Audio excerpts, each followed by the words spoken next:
یہ اللہ تعالیٰ کی عنایت ہوتی ہے کہ ہمیں ایک دیکھیں وہ جو عرب تھے وہ تو امیین اس معنی میں کہ وہ ان پڑھ تھے، تو ان پڑھوں کو اللہ تعالیٰ نے وہ سمجھ دے دی کہ وہ سمجھ گیا، لیکن پڑھے لکھے یہ ہے اہل کتاب دشمن۔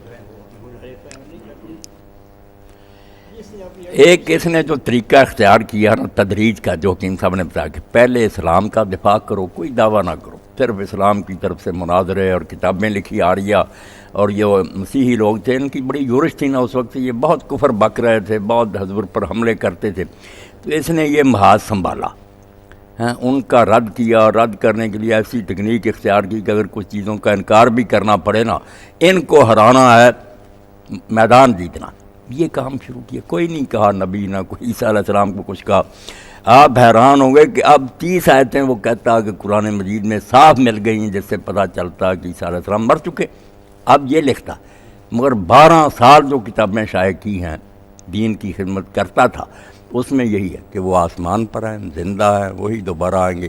مسلمانوں کا ہم عقیدہ رہا، کوئی نئی بات نہیں لی۔ جب کچھ پھنس گئے، عقیدت مند بن گئے، جنہوں نے کہا یار یہ بڑا اسلام کا پہلوان اور اسلام کا دفاع کرتا، پھر کہا ہو میں تو غلط سمجھتا تھا کہ عیسیٰ علیہ السلام زندہ ہے، وہ تو مر چکے، جو آنے والا تھا وہ نہیں آئیں گے، ان کا مثیل ہے، انہی صفتوں والا، اسی طرح کا عاجز، مسکین، حلیم الطبع، جیسے مسیح تھے وہ بھی تلوار لے کر نہیں آئے تھے، یہ مراد ہے کہ اس طرح کا آدمی آئے گا، وہ نہیں آئے گا۔ یہ پھر فتح اسلام اور اس طرح کتابیں جو تعالیٰ پھر یہ لکھی، اس پر کوئی ہنگامے ہوئے، مگر کچھ لوگ جو انہوں نے کہا کوئی بات نہیں یار عیسیٰ علیہ السلام مر گئے، پھر کیا ہوا، سر سید وغیرہ بھی تو یہ کہتے ہیں۔ نبی پھر بھی کہا، جس کسی نے کہا کہ آپ تو نبی بننا چاہتے ہیں، کہا اللہ کی اور فرشتوں کی اور سارے جہان کی لعنت ہے جو حضور کے بعد نبی بنے، نبوت تو ختم ہو چکی، جب آپ نے دین مکمل کر لیا اور آپ کی تعلیم بھی محفوظ ہے، امت بھی جو ہے اس کا سلسلہ چل رہا ہے، کیسے نبی آ سکتا؟ بہت دلائل دیے چغتائی صاحب ختم نبوت کے حق میں،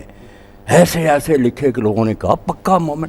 دہلی کی جامع مسجد میں کہا سید نذیر حسین رحمۃ اللہ علیہ نے جب کہا تو نبی بننے کا ارادہ رکھتا، اس نے کہا سارے اہل اسلام جمع دعا کرو کہ جو حضور کے بعد نبی کسی قسم کا بنے اس پر اللہ اور فرشتوں کی لعنت۔ اب لوگ مجدد وغیرہ تو ہضم کر گئے، مگر 1901 میں یعنی پورے 20 سال لکھتا رہا کہ نبوت بند ہے، کوئی نہیں ہے، پھر وہاں جا کر کہ نہیں جیسے عیسیٰ علیہ السلام کے بارے میں غلط فہمی میں تھا، اسی طرح یار میں تو نبی تھا مگر خواہ سمجھتا رہا کہ میں نبی نہیں ہوں، پھر پینترا بدل لیا 1901 میں۔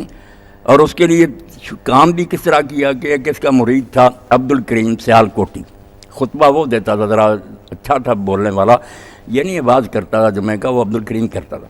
اس کو یہ کہا کہ آج جمعہ جو پڑھانا نا اس میں یہ آیات پڑھنی ہے کہ رسول کی آواز سے اونچی آواز نہ کرو، یہ ساری پڑھنی، اور اشارہ کر دینا کہ تم میں بھی ایک رسول موجود ہے۔ وہ سورہ حجرات پڑھائی جو حضور کے بارے میں تھی کہ نبی کی آواز سے اونچی آواز نہ کرو، وہ سارے خطبے میں اس نے ساتھ ہی یہ کہا کہ تم میں بھی اللہ کا ایک رسول موجود ہے۔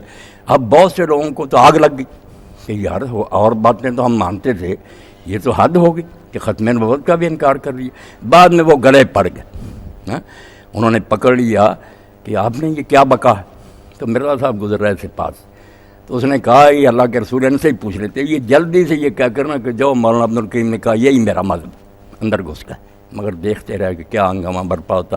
تو ساری رات حکیم صاحب جو تھے نا وہ کانپوری اس کے مرید، رات نیند نہیں آئی، اس کو ساتھ دیتے رہے تھے، مولوی نور الدین بھی اور وہ بھی، بیچارہ پریشان پھرتا رہا کہ ہم کس کے ساتھ شامل ہو گئے، مگر انہوں نے پھر اپنے دل کو مطمئن کر لیا، وہ لاہوری جماعت بن گیا کہ نہیں مرزا صاحب وہ نبی نہیں بنتے جو پہلے نبی تھے، یہ امتی ہیں، ذلی ہیں، وہ ساتھ نہیں چھوڑا، ایک الگ گروہ لاہوری بن گیا جو ختم نبوت کو ہی سنبھالے بیٹھا۔ انہوں نے النبوۃ فی الاسلام مولوی محمد علی لاہوری جو ان کا امیر تھا لکھی ہے، ہم سے بھی بڑھ کر دلائل دیے کہ کوئی نبی نہیں آ سکتا، جو یہ شوشے چھوڑتے ان کے جواب اس نے دیے، بڑی اچھی کتاب ہے وہ انہوں نے اپنا بس دل مطمئن کر لیا کہ نہیں جو یہ کہتے ہیں نبی وغیرہ یہ صرف ایک لفظ ہی ہے، سچ مجھ نبی نہیں۔ دوسرا گروہ جو زیادہ ہے اس کی اولاد قادیانی، انہوں نے کہا نہیں بالکل اس طرح کا نبی جیسے موسیٰ عیسیٰ اور دوسرے سے کوئی فرق نہیں، بلکہ ان سے اعلیٰ، وہ سارے جو ہیں اس کے مقابلہ میں گھٹیا۔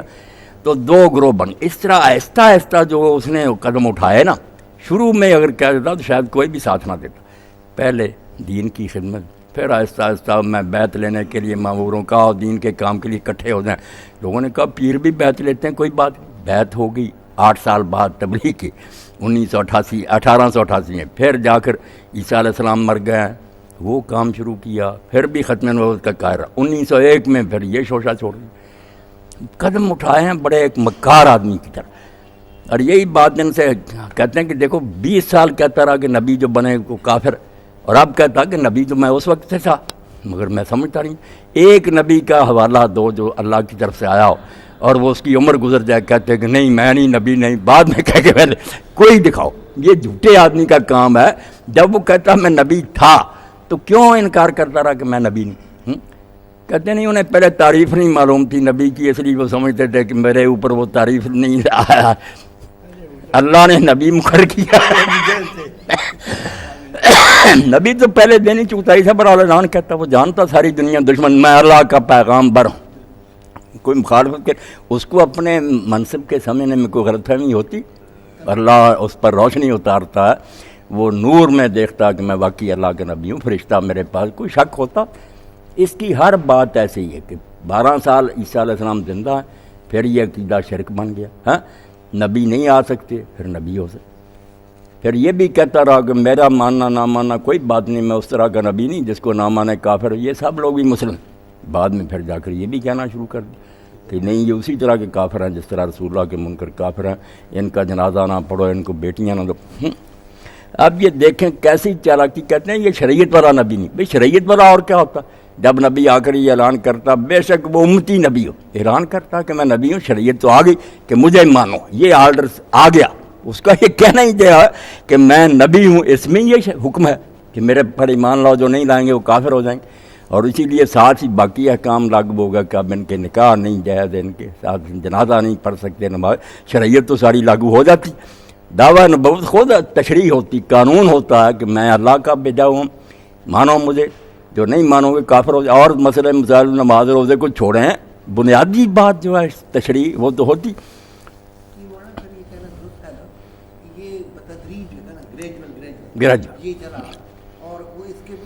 اور پھر چغتائی صاحب یہ بھی دیکھیں باقاعدہ ختم میں ہے ان کے, یہ حکیم نور الدین ظاہر یہ بڑا ہوشیار تھا, پڑھا لکھا, اس نے خط لکھا. وہ خط کا حوالہ ہے. کبھی نبیوں کو لوگوں نے مشورہ نہیں دیا کہ آپ بن جائیں.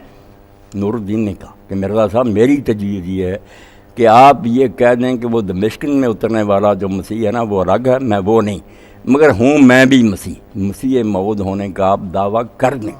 یہ اس نے کہا. اور اس نے جواب میں لکھا کہ نہیں میں کوئی دعویٰ نہیں کرنا چاہتا, اللہ تعالیٰ مجھے دین کا ادنا خادم ہی شمار کر رہے. تو یہی بڑی بات, پہلے تو یہی کہا, مگر وہ بات دل میں بیٹھ گئی کہ ہے تو تجویز اچھی. تھوڑی دیر کے بعد پھر اعلان بھی کر دیا. یہ باقاعدہ تحریراً موجود ہے کہ نور الدین نے مجھے یہ لکھا. ہاں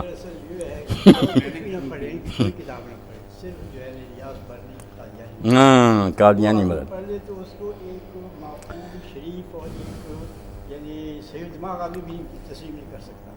اتنی تضادات اس میں آپ کو ملے گی کہ آپ الیاس برنی کی وہ بہت اعلیٰ کتاب, قادیانی مدد بہت ہے. کتاب جمع کر دیں اپنی طرف سے نہیں, ان کی جو سارے ہیں وہ اسی کے حوالے سے 800-900 صفحے کی کتاب نا, بہت اس نے محنت کی.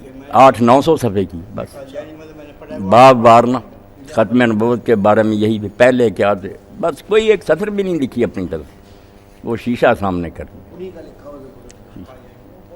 مولانا میں نے یہاں بیان کیا تھا ایک دفعہ, آپ کو یاد ہوگا کہ انگریز جب آیا تو ان کو سب سے زیادہ سیٹ اپ وہ 1857 والا ملا.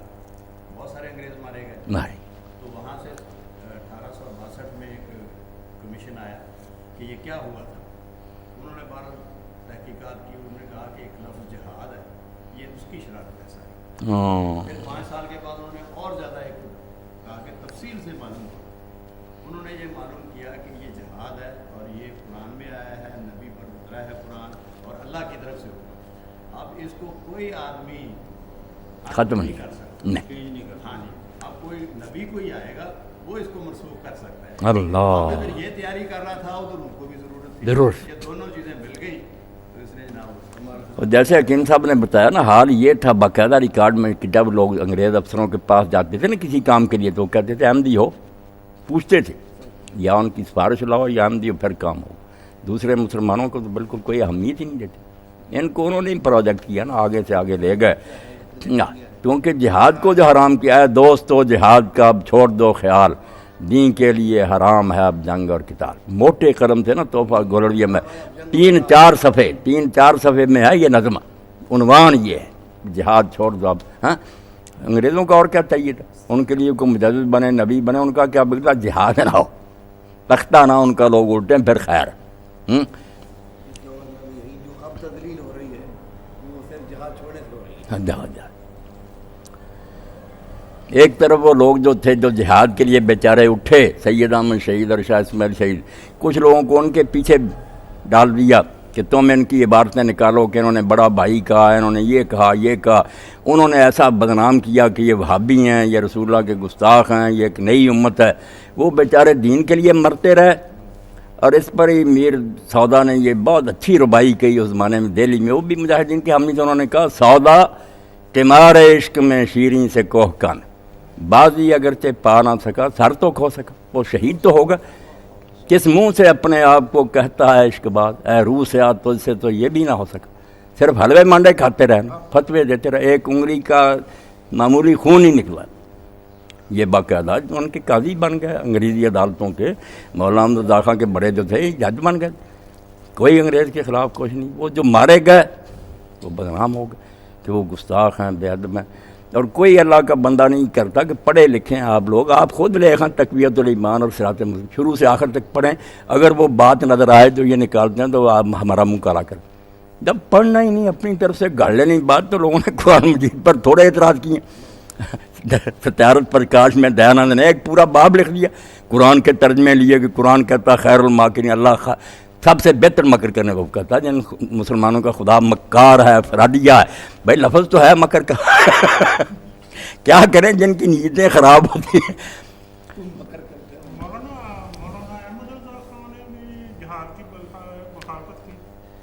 نہیں, جہاد تو خیر انگریزی حکومت میں کچھ سوال ہی نہ پیدا ہوتا تھا, نہ اس وقت وہ ہمارے پاس اتنی طاقت تھی. باقی جانے ہی ذائقن, مگر جہاد کو ویسے نہیں نا حرام کیا جیسے غلام احمد. اس نے تو دوسرے علماء تو اگر کہتے تھے نا کہ حالات نہیں یا شرائط نہیں پوری, وہ الگ بات ہے کہ آخر کو استطاعت تو ہونی چاہیے, طاقت.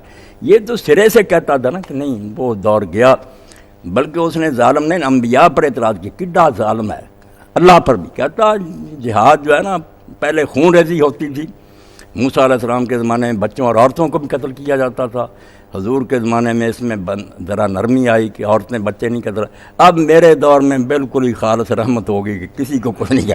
یعنی اللہ بھی اس زمانے میں ظالم تھا کہ بچے اور عورتیں مرواتا تھا. اللہ, موسیٰ, رسول اللہ سارے بدنام کر دی.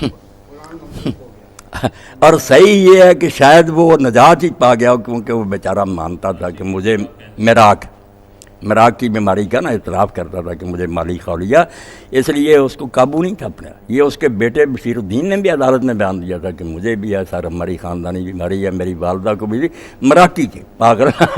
اس لیے کوئی بات آپ پڑھتے جائیں, 1000 صفحہ پڑھیں, اتنی بات مشکل سے ملے گی کہ یہ کیا کہنا چاہتا. ایک سطر لکھی حاشیہ, 10 صفحے حاشیے کے, پھر حاشیہ در حاشیہ, ہوش ہی نہیں کیا کدھر جا رہا ہوں. ویسے ایک عجوبہ ہے اگر آدمی جو نظری بن جائے تو اس کو اتنی امت نہیں لوگ مل گئے. یہ تاریخ کا عجوبہ ہے. یہ نور الدین وغیرہ جو تھے نا, یہ کو پڑھے لکھے تھے, انہوں نے نوک پڑھ کے مارے. اس کو کوئی تحریر پڑھ ہی نہیں سکتا, بہت مشکل ہے. پہاڑ کھودا اور نکلا چوہا, بیچارے کو کوئی پتہ نہیں.